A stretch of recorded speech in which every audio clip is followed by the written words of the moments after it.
First contact under fire. Admiral Catherine Hayes stood at the viewport of the UES Resilient, watching the unfamiliar stars of the Omega Centauri cluster shimmer against the void. The massive exploration vessel represented humanity's most ambitious push into deep space, leading a fleet of 5 ships on a mission to establish Earth's presence beyond their familiar territory. 20 years of technological advancement after the Third World War had given humanity FTL capabilities, but they were still newcomers to the cosmic stage. Admiral. Lieutenant Commander James Rodriguez's voice broke through her contemplation. We're picking up unusual energy signatures from Sector 7. Multiple signatures, moving in patterns that suggest artificial origin. Hayes turned from the viewport, her weathered face reflecting both caution and curiosity. At 53, she had spent more than half her life in space. But this was different. Show me. The main holographic display flickered to life, showing a complex dance of energy patterns. Dozens of objects were moving through space, but their movements weren't random. They were fighting. Ma'am, Rodriguez continued, we're detecting 2 distinct types of energy signatures. The larger group appears to be utilizing some form of plasma-based technology, while the smaller group, he paused, double-checking his readings. They're using what appears to be pure gravitational manipulation. I've never seen anything like it. Before Hayes could respond, Communications Officer Sarah Chen's console lit up with urgent alerts. Admiral, we're receiving a transmission. She adjusted her controls. It's being broadcast on multiple frequencies, using various encoding methods. Someone really wants to be heard. Put it through, Hayes ordered, straightening her uniform. First contact scenarios had been drilled into every crew member, but this wasn't how anyone had expected it to happen. The bridge speakers crackled with a voice that seemed to phase between multiple tones, before settling into something approximating human speech. To any sentient species capable of receiving this transmission, this is High Commander Zixtal of the Luminart Collective. We are under attack by the Void Hunters. Our gravitic weapons prove ineffective against their adaptive shielding. We request immediate assistance from any civilization within range. Hayes shared a look with her second-in-command, Captain Michael Way. They had trained for first contact, but not first contact in the middle of an alien war. High Commander Zixtal, Hayes responded, keeping her voice steady. This is Admiral Catherine Hayes of the United Earth Ship Resilient. We are receiving your transmission. Please be advised that we are an exploration fleet with limited combat capabilities. The response came quickly, tinged with what seemed like surprise. Earth vessels. The primitive world that achieved FTL travel merely 2 decades ago. Admiral Hayes, while we appreciate your response, our attackers possess technology far beyond your current capabilities. We simply wish to warn you to avoid this sector. Hayes felt a familiar sensation in her gut, the same one she'd had during the war when everyone said her strategies wouldn't work. High Commander, with respect, perhaps you could share your tactical data. We may be primitive by your standards, but sometimes a fresh perspective can be valuable. There was a pause before Zixtal responded. Transmitting tactical data now. But Admiral, you must understand. The Void Hunters use advanced nanoswarm technology. Their ships can adapt to any energy-based weapon we deploy. They've already destroyed 3 of our worlds. The tactical display updated with the new data, and Hayes felt her pulse quicken. The Void Hunters' ships were essentially massive clouds of interconnected nanomachines, capable of reconfiguring themselves to counter any threat. The Luminarch vessels, beautiful constructs of pure gravitational force, were being systematically torn apart. But Hayes saw something else too. High Commander, your gravity weapons are ineffective because the Void Hunters can quickly adjust their mass distribution to compensate. But what if we tried something more primitive? I don't understand, Zixtal replied. Hayes turned to her weapons officer. Lieutenant Ross, arm the kinetic strike packages. All ships prepare to deploy ECM satellites. She turned back to the comm. High Commander, Your civilization may have evolved beyond physical weapons, but we humans have learned that sometimes the old ways are the most effective. Those nanomachines can adapt to energy weapons, but let's see how they handle good old-fashioned tungsten rods moving at relativistic speeds. Physical projectiles. But that's... Zixtal's transmission was cut off by a massive explosion in the battle zone. One of the Void Hunter ships had just broken through the Luminarch defense line. "We don't have time for a debate on military philosophy," Hayes said firmly. "My fleet will engage in 5 minutes. If you can provide us with cover fire to draw their attention, we'll show you why humanity's primitive approaches shouldn't be underestimated." There was a long pause before Zixtal responded. "Very well, Admiral. We will trust in your primitive wisdom." Hayes allowed herself a small smile as she turned to her crew. "All hands to battle stations. Let's show the galaxy that humanity may be new to space, but we know a thing or two about fighting." The next hour was chaos. The UES Resilient and her sister ships launched salvos of kinetic strike packages, essentially sophisticated versions of the same weapons humans have been using for centuries. While the Void Hunters' nanoswarms could adapt to energy weapons, they couldn't adapt to the fundamental physics of massive objects moving at relativistic speeds.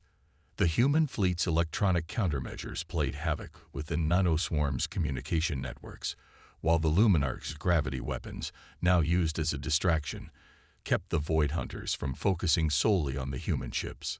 3 Void Hunter vessels were destroyed in the first wave, their nanoswarms scattered by the kinetic impacts.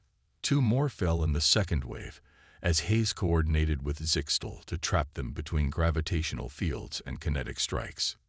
"Impossible." Zixtal's voice carried genuine amazement. "Your primitive weapons, they're actually effective. The Void Hunters are retreating." Hayes watched as the remaining Void Hunter ships pulled back, their nanoswarm construction visibly damaged by the combined assault. "Sometimes, High Commander, the simplest solution is the most effective. Your gravity weapons are incredible, but the Void Hunters expected advanced energy weapons. They never prepared for something as basic as rocks moving really, really fast." "Admiral Hayes," Zixtal's voice had lost its earlier condescension. "The Luminarch Collective owes you and your crew a great debt. Perhaps we have much to learn from Earth, despite your civilization's youth." "And we have much to learn from you," Hayes replied, watching the beautiful Luminarch ships realign themselves. "I suggest we start by combining our knowledge. After all, the Void Hunters will be back, and next time they'll be ready for kinetic weapons." "Agreed," Zixtal said. "Will you dock with our command station? We have much to discuss about the future of our peoples." As Hayes gave the order to follow the Luminarch ships, she reflected on humanity's first major interaction with an alien civilization. They had proven themselves not despite their primitive nature, but because of it. Sometimes, being the newcomers, the ones who hadn't forgotten their roots in physical combat and simple solutions, was an advantage. "Send a message to Earth Command," she told Communications Officer Chen. Tell them humanity just made its mark on the galaxy, and we did it by being exactly who we are." The UES Resilient moved gracefully alongside the Luminarch command station, its solid metal hull a stark contrast to the swirling gravitational constructs around it. Humanity's first battle alongside an alien civilization had ended in victory, but Hayes knew this was just the beginning. The galaxy was about to learn that humanity's primitive ways had their own kind of sophistication, and that being newcomers to the cosmic stage didn't make them any less capable of changing it. The weight of worlds. The holographic chamber aboard the Luminarch command station cast everything in a soft, pale blue light. Admiral Hayes stood in its center, surrounded by the floating images of Earth's Security Council on one side and the Luminarch High Council on the other. Even through the holographic projection, she could feel the tension between the two groups. "You're telling me," General Marcus Thompson of the Earth Security Council leaned forward, his holographic form flickering slightly, "that you committed our exploration fleet to a war we knew nothing about?" "Without authorization." Before Hayes could respond, High Counselor Versailles of the Luminarch spoke, her form composed entirely of swirling light patterns that approximated a humanoid shape. With respect, General, your fleet's intervention saved thousands of our people. The Void Hunters had already consumed 3 of our outer colonies, and we sympathize with your losses, Thompson replied, but Earth is not ready for an interstellar war. Admiral Hayes, you were supposed to be establishing diplomatic contacts, not engaging in combat operations. Hayes took a deep breath, her decades of military experience helping her maintain composure. Sir, with respect, this is diplomatic contact. The Luminarch Collective controls 17 star systems and has technology centuries ahead of ours. By helping them, we've gained an ally that could help accelerate humanity's development by generations. At what cost? Another council member interrupted. Our entire expedition fleet consists of 5 ships. The Void Hunters have hundreds. Which is precisely why we need your help, High Counselor Zilvani added, her light form pulsing with urgency. Your primitive kinetic weapons proved remarkably effective. The Void Hunters have spent millennia adapting to energy-based weapons. They've never encountered a species that still relies on physical projectiles. Hayes noticed several council members bristle at the word primitive. She quickly interjected. The Luminarch have offered to share their gravitational manipulation technology with us. Combined with our kinetic weapons expertise, we could develop hybrid weapons that neither of us could create alone. The chamber fell silent for a moment. Hayes could see the calculations running through both sides' minds. Earth could gain access to technology that would advance their civilization by centuries. The Luminarch would gain new weapons to fight the Void Hunters. But the risks were enormous. There's something else you should know, Hayes added, her voice grave. During our battle, we managed to capture some of the Void Hunters' nanoswarm debris. The Luminarch scientists have been analyzing it. She nodded to Versailles, who projected a new image into the center of the chamber. The hologram showed microscopic machines, each one more complex than Earth's most advanced technology. But what caught everyone's attention was their atomic structure. The nano-machines contain trace elements that could only have come from Earth-like worlds, Hayes explained. The Void Hunters aren't just random marauders. They're systematically harvesting resources from planets like ours. If we don't stop them here, Earth could be their next target. General Thompson's hologram leaned back, his expression grim. You're certain about this? Our scientists confirm it, Versailles said. The Void Hunters seek out worlds rich in specific elements. Your planet would be ideal for their purposes. The chamber erupted in discussion, holographic forms flickering as both councils debated among themselves. Hayes waited patiently, knowing she had just changed the entire dynamic of the conversation. This wasn't just about helping allies anymore. It was about protecting Earth. Finally, Thompson spoke again. What exactly are you proposing, Admiral? Hayes gestured, and a tactical display appeared in the chamber. A joint fleet.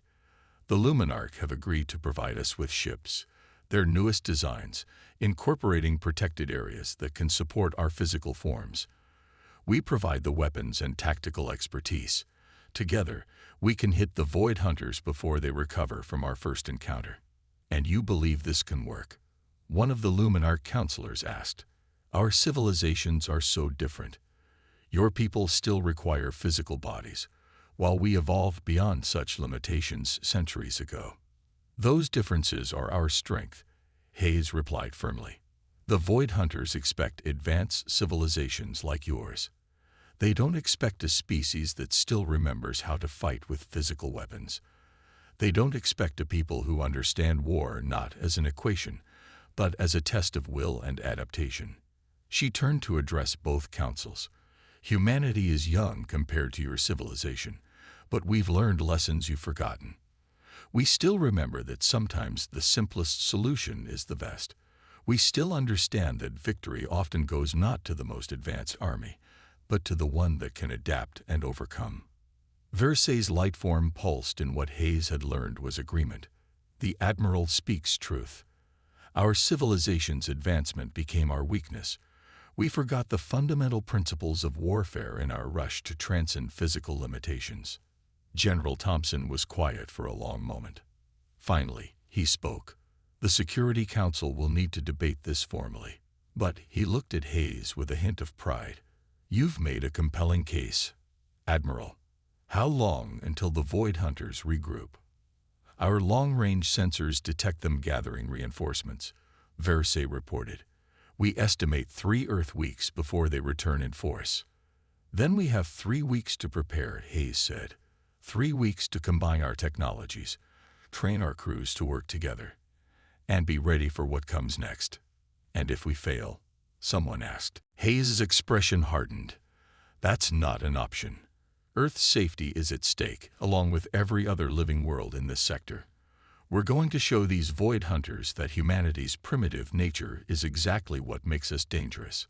The meeting continued for hours, working out details and protocols. By the end, both councils had provisionally agreed to the joint fleet proposal.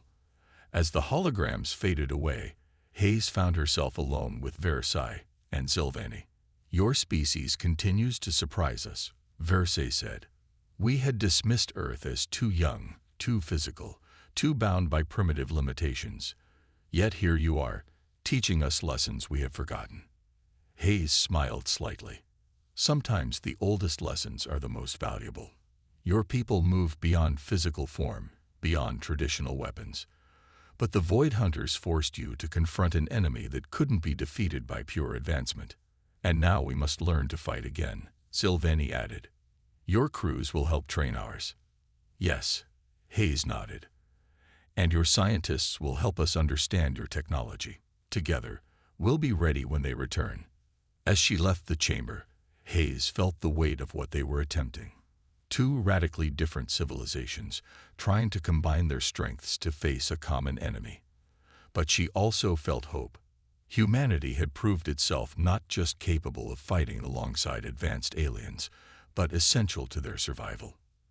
The next 3 weeks would determine whether this unlikely alliance could survive its first real test. The Void Hunters were coming, and this time they would be ready for humanity's primitive weapons, but they wouldn't be ready for what humanity and the Luminarch could create together. Iron and blood. The hybrid fleet hung in the darkness of deep space, a strange mix of ethereal Luminarch vessels and solid human warships. Over the past 3 weeks, engineers from both species had worked tirelessly to integrate their technologies.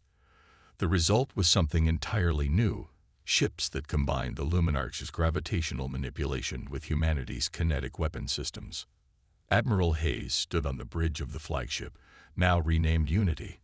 The vessel represented the best of both civilizations, a Luminarch gravity drive core surrounded by reinforced human armor, gravity-assisted rail guns alongside traditional energy weapons. The bridge crew was equally mixed, with holographic Luminarch officers working alongside their human counterparts.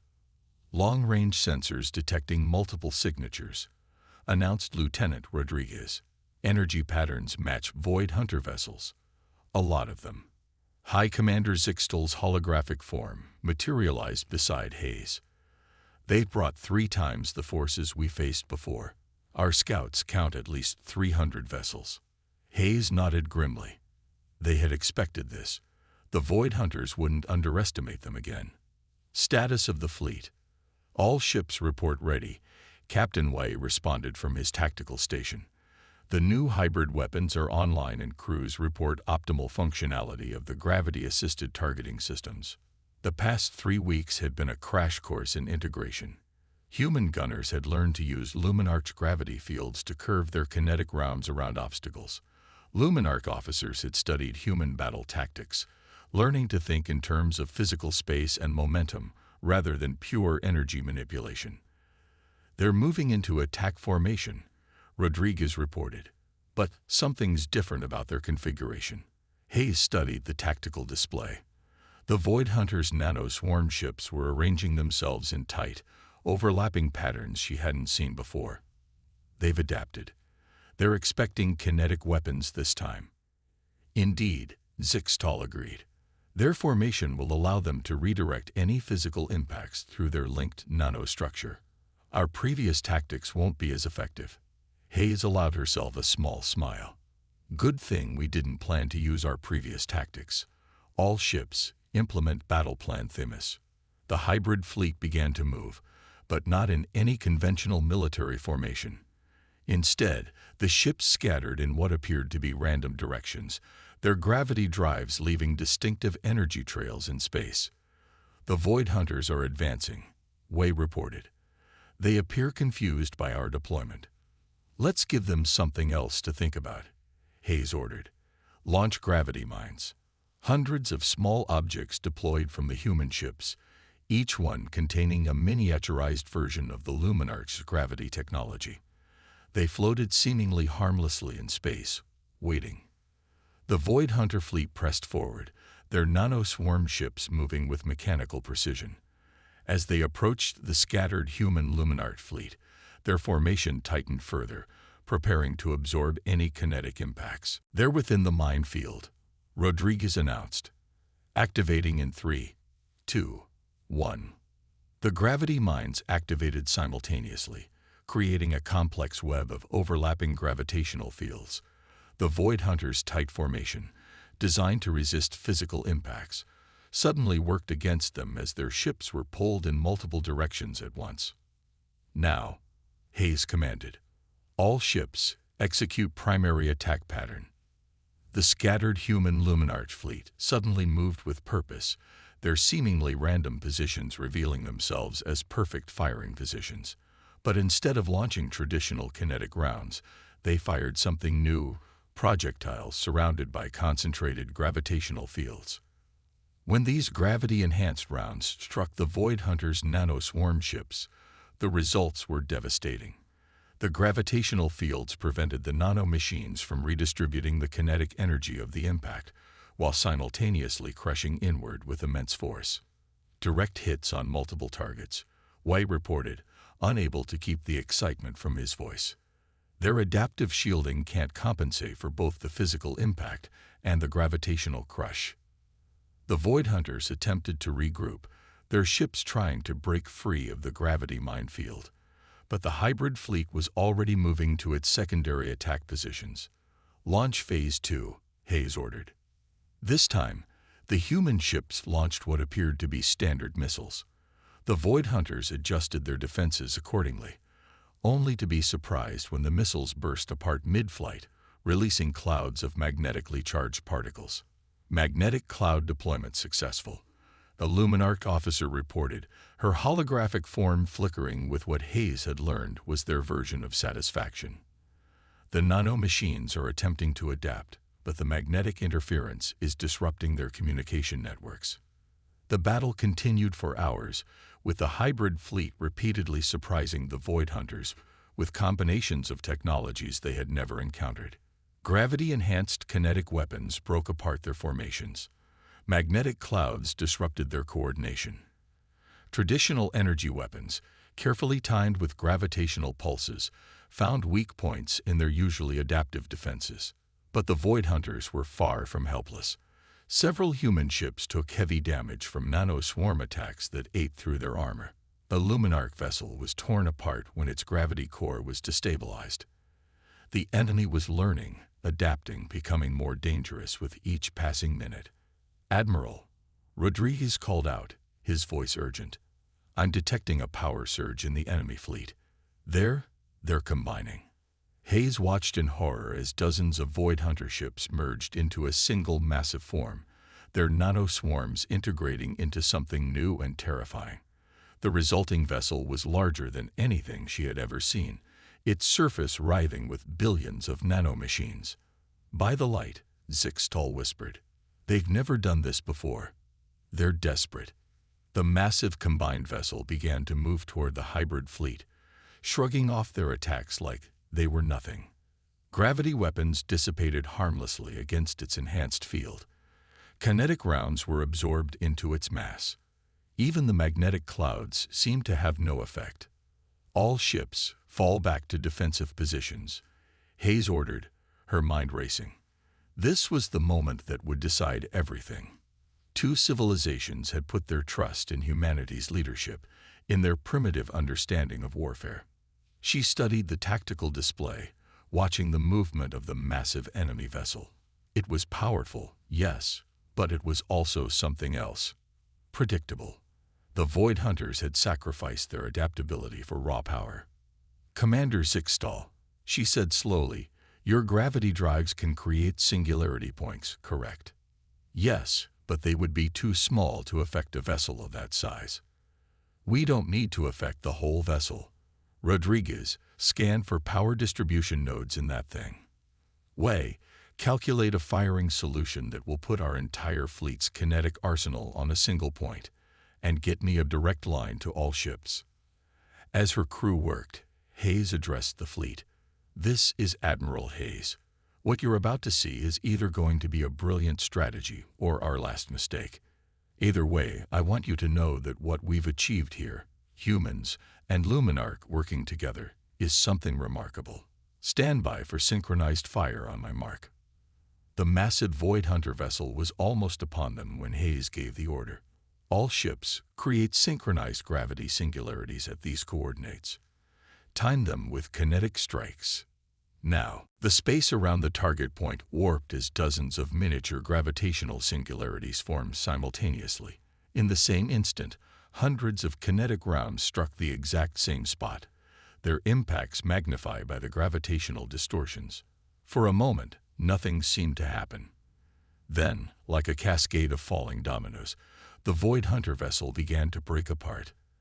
The concentrated damage had found a critical point in their power distribution network, and the very nanomachines that gave them their strength began to turn against them, unable to maintain cohesion.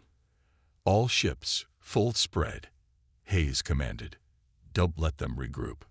The hybrid fleet pounced on the disintegrating enemy vessel, their combined weapons tearing into the now vulnerable nanoswarm structures.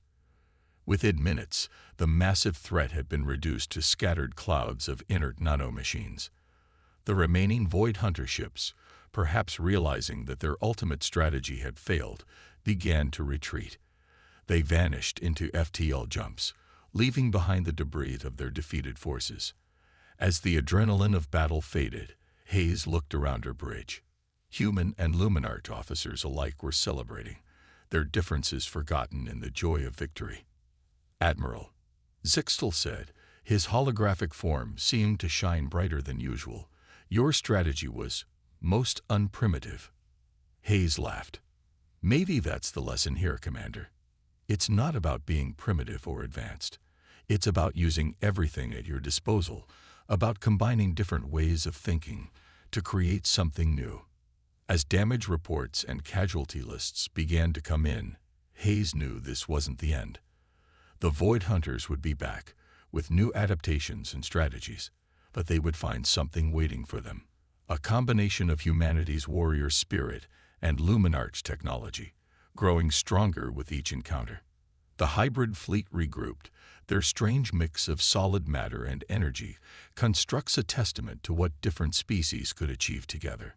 They had won their first major battle not through overwhelming force or superior technology, but through the combination of different perspectives and the willingness to learn from each other.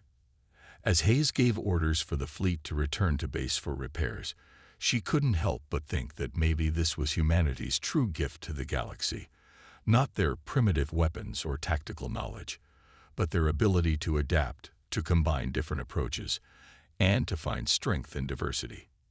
Evolution of war. The research facility orbiting Luminarch Prime hummed with activity. 2 months after their victory against the combined Void Hunter vessel, human and Luminarch scientists worked side by side, studying captured nanoswarm samples and developing new hybrid technologies. Admiral Hayes walked through the facility's main laboratory, her steps light in the reduced gravity environment that accommodated both species. "Admiral, you need to see this," Dr. Sarah Chen, formerly her communications officer and now lead human researcher, called out from her workstation. The holographic display in front of her showed microscopic structures that seemed to be constantly shifting. "The nanomachines we captured," Chen explained, "they're not just adaptive. They're evolving. Even in their inactive state, they're trying to develop countermeasures to our weapons. High Scientist Verlac, a Luminarch researcher whose form was more concentrated light than the usual diffuse patterns of his species, moved closer to the display. We've noticed similar behavior in all samples. The Void Hunters aren't just a swarm of machines. They're a collective intelligence that learns from every encounter. Hayes studied the display, watching the nano-machines reorganize themselves. How long until they develop effective countermeasures? Based on our simulations, Chen brought up another display. They'll have answers to our current weapons within 3 months, but that's not what worries me most. She manipulated the controls, showing a different set of data. We've detected quantum entanglement patterns in their communication network. They're not just sharing information within fleets, they're sharing it across vast distances instantly. Every Void Hunter fleet in the galaxy is learning from our battle, Verlac concluded. When they return, they will be prepared for everything we used against them. Hayes was about to respond when alarms began blaring throughout the facility. Captain Wei's voice came through the communication system. Admiral, we're detecting multiple FTL signatures approaching the system. It's them, and they're not following any pattern we've seen before. How long?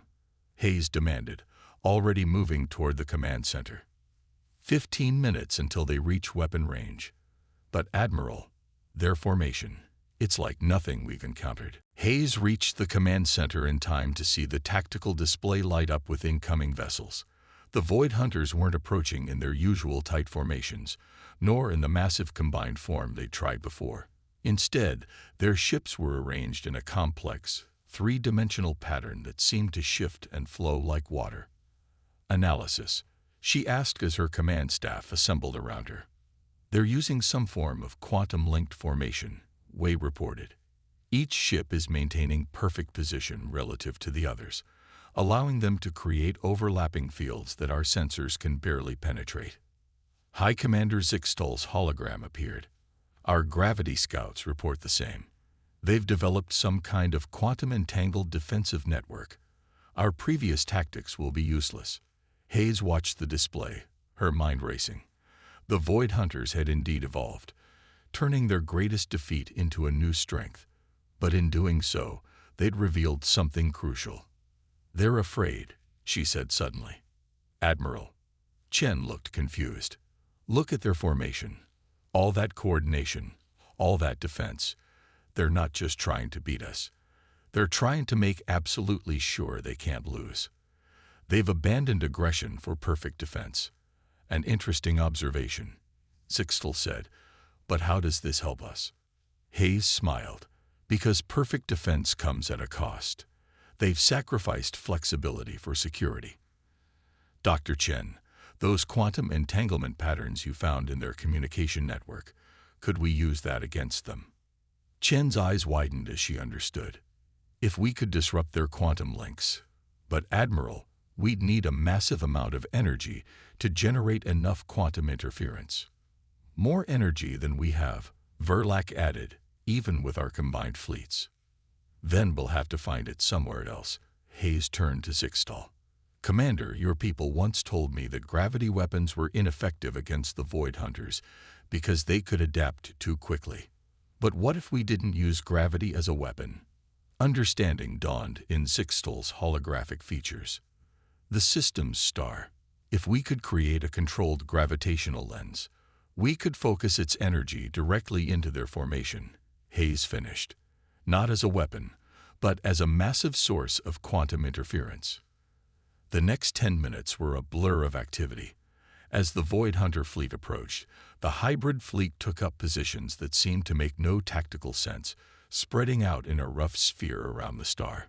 Luminarch scientists worked frantically to calibrate their gravity generators, while human engineers modified their ship shields to withstand the electromagnetic backlash of what they were about to attempt. Void Hunters entering weapons range, Wei reported. Their quantum-linked formation is holding steady. All ships, maintain position, Hayes ordered. Luminarch vessels, begin gravitational lens formation on my mark. The enemy fleet advanced with mechanical precision. their nanoswarm ships moving in perfect coordination. They were ready for any conventional attack, their quantum-linked defenses prepared to adapt to any weapon. They weren't prepared for what happened next. Mark. The Luminart ships activated their gravity generators simultaneously, creating a complex network of gravitational fields around the star. The fields began to bend and focus the star's energy, not as a beam or blast, but as a carefully tuned wave of quantum interference. The effect was immediate and devastating. The Void Hunters' quantum-linked formation began to break down as their entangled communication network was overwhelmed by the focused stellar energy. Ships that had been moving in perfect coordination suddenly found themselves operating independently. "Their quantum links are failing," Chen reported excitedly.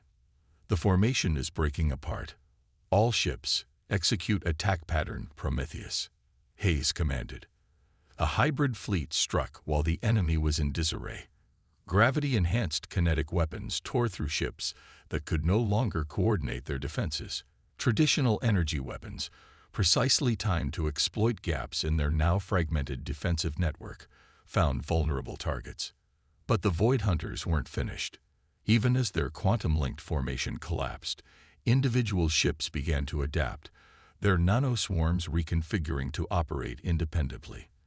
They fought back with desperate intensity, their weapons becoming more unpredictable as each ship was forced to develop its own strategies. The battle became chaos, exactly the kind of fighting that humans excelled at. Hayes coordinated her fleet with practiced skill, using the confusion to their advantage. Luminart gravity weapons herded enemy ships into killing zones. Human kinetic weapons struck from unexpected angles. The hybrid fleet fought as one, their different technologies and tactics coming together in a deadly dance. Hours later, it was over. The remaining Void Hunter ships retreated in disarray, their perfect formation shattered, their quantum network in ruins. The hybrid fleet had suffered losses, 3 human ships destroyed, 2 Luminarch vessels critically damaged, but they had won. In the aftermath, as damage reports came in and rescue operations began, Hayes met with her command staff in the research facility's conference room. "The quantum interference worked better than we could have hoped," Chen reported, showing data from the battle. "But they'll adapt to this too. Next time, they'll have countermeasures for stellar energy interference. Then we'll need something new," Hayes replied. "The Void Hunters are learning, evolving.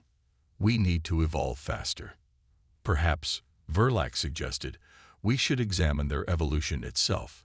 If we could understand how their collective intelligence functions, we might find a way to disrupt it permanently." Chen finished, already pulling up new research data. Hayes watched her human and Luminarch staff working together, building on each other's ideas, combining different perspectives to create new solutions. This, she realized, was humanity's true contribution to the war. Not their weapons or tactics, but their ability to think differently, to challenge assumptions, to find new ways forward. "They'll be back," Zixtel said quietly beside her. "And they'll be stronger." "So will we," Hayes responded. "Every battle teaches us something new. Every encounter forces us to innovate. They evolve through their quantum network, but we evolve through cooperation, through combining our strengths." As she looked out at the star whose energy they had harnessed, Hayes couldn't help but feel a sense of pride. Humanity had come to the stars thinking they were behind, primitive compared to ancient civilizations like the Luminarch. Instead, they had found that their supposed primitiveness, their experience with physical combat, their understanding of fundamental forces, their willingness to try unconventional solutions, was exactly what the galaxy needed. The war was far from over, but they were no longer fighting alone. Human and Luminarch, physical and energy, primitive and advanced. Together, they were becoming something new, something that even the evolving Void Hunters would find hard to overcome. The price of victory. The war room deep within Earth's lunar base was silent as Admiral Hayes finished her presentation. 6 months had passed since their last major engagement with the Void Hunters. 6 months of preparation, research, and increasingly worrying intelligence reports. They're gathering in unprecedented numbers, she concluded, gesturing to the holographic map showing Void Hunter fleet movements. Our latest estimates suggest they've assembled over 2,000 ships in the Carina Nebula. They're preparing for something big. General Thompson, now a strong supporter of the Human Luminarch Alliance, leaned forward. And you believe they're planning to strike Earth directly? Yes, High Commander Zixtal's hologram interjected. Our quantum detection arrays have picked up traces of their communication network. They've identified Earth as the source of the strategies that have caused them the most damage. They mean to eliminate the threat at its source.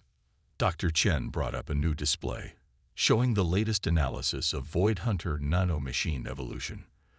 Their adaptation rate has increased exponentially. Each encounter with our forces has made them stronger, more resistant to our weapons. The quantum disruption technique we used last time. They've already developed countermeasures.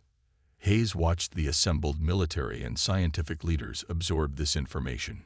She could see the fear in their eyes, but also determination.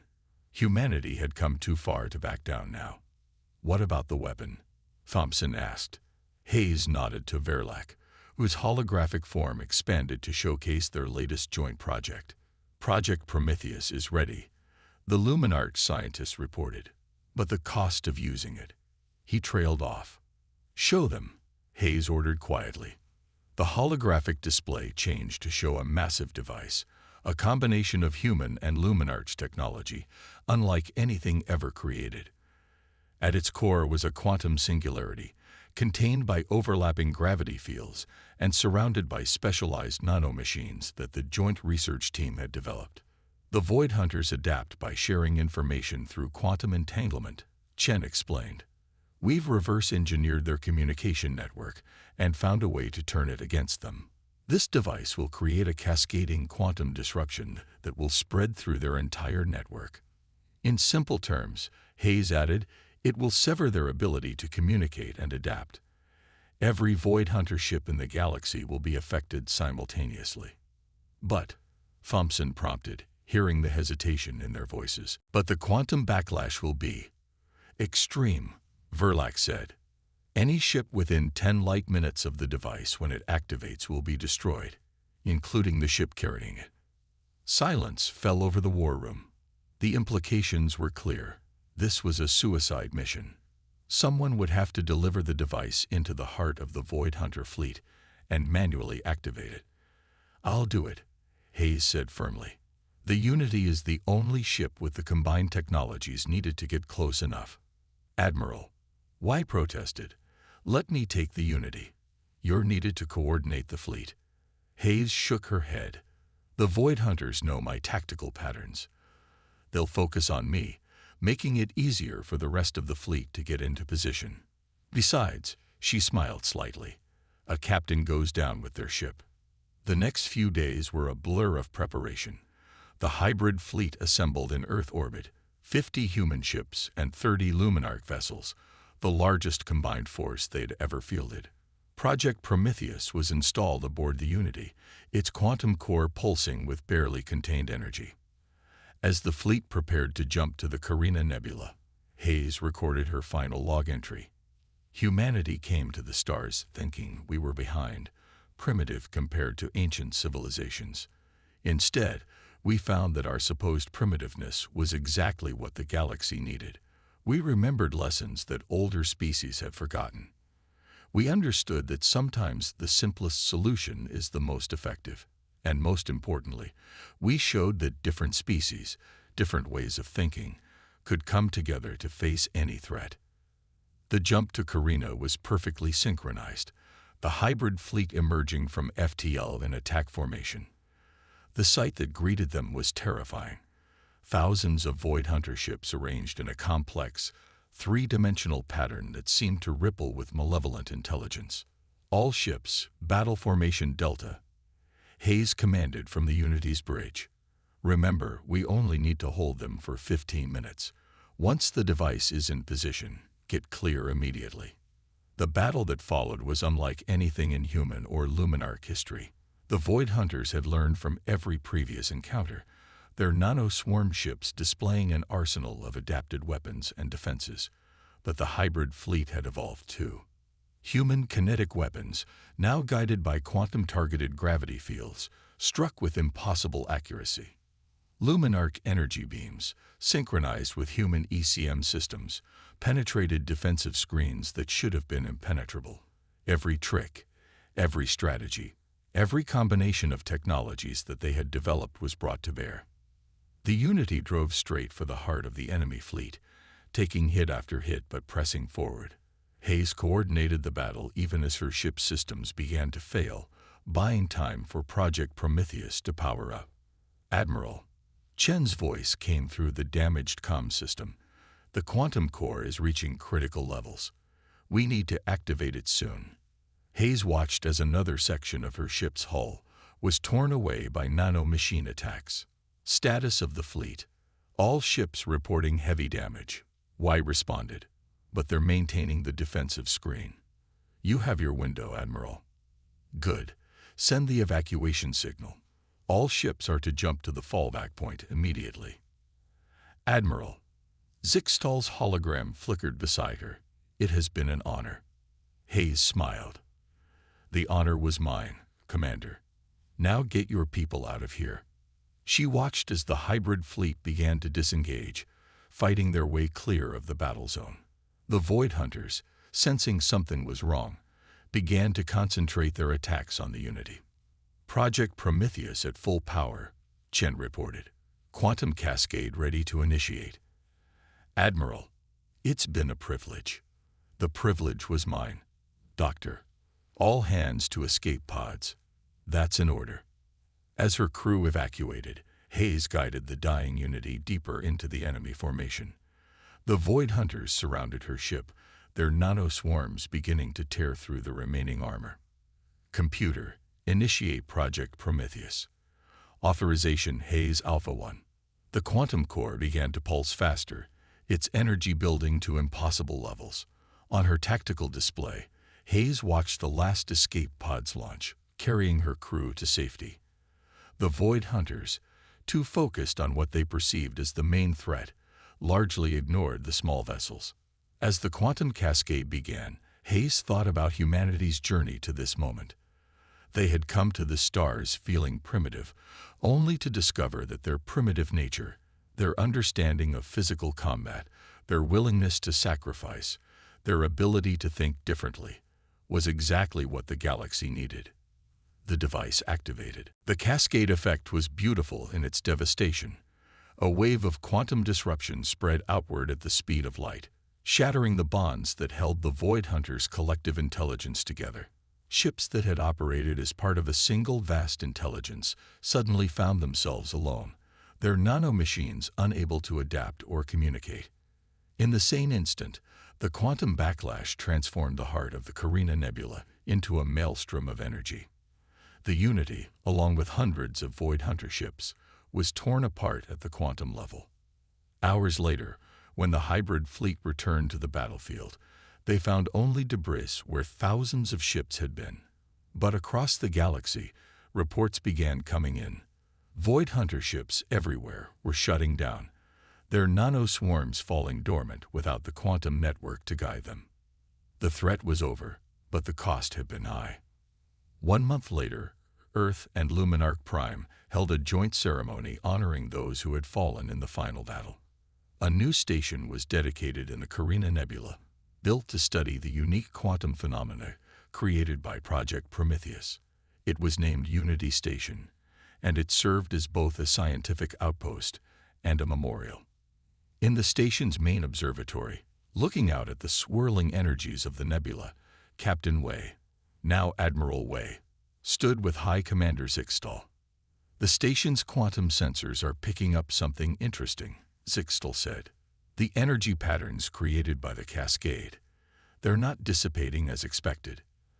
They're doing something new." We nodded. Hayes would have loved to study this. She always said that endings were just new beginnings in disguise. Indeed, our scientists believe these energy patterns could lead to new forms of faster-than-light travel, maybe even communication across unprecedented distances. So even in ending the war, she gave us something new to explore together. They stood in silence for a moment, watching the nebulas dance. Humanity had proven itself not just capable of fighting alongside advanced aliens, but essential to the galaxy's survival. Their primitive nature, their understanding of physical combat and sacrifice, had been exactly what was needed. But more than that, they had shown that different species, different ways of thinking, could come together to overcome any challenge. The hybrid fleet, Unity Station, the continuing cooperation between humans, and Luminarch, these were the real victories, the lasting legacy of their struggle against the Void Hunters. As Wei looked out at the nebula, he remembered Hayes's last recorded words. "We came to the stars thinking we were behind. Instead, we found that our supposed primitiveness was our greatest strength. Because sometimes, the oldest lessons are the most valuable. Sometimes, the simplest truths are the most powerful. And sometimes, victory comes not from being the most advanced, but from remembering what others have forgotten." The galaxy would remember those words and the sacrifice that gave them meaning. Humanity had earned its place among the stars, not by trying to catch up to older civilizations, but by showing them the value of what they had left behind. It was a lesson that would shape the future of both species for generations to come.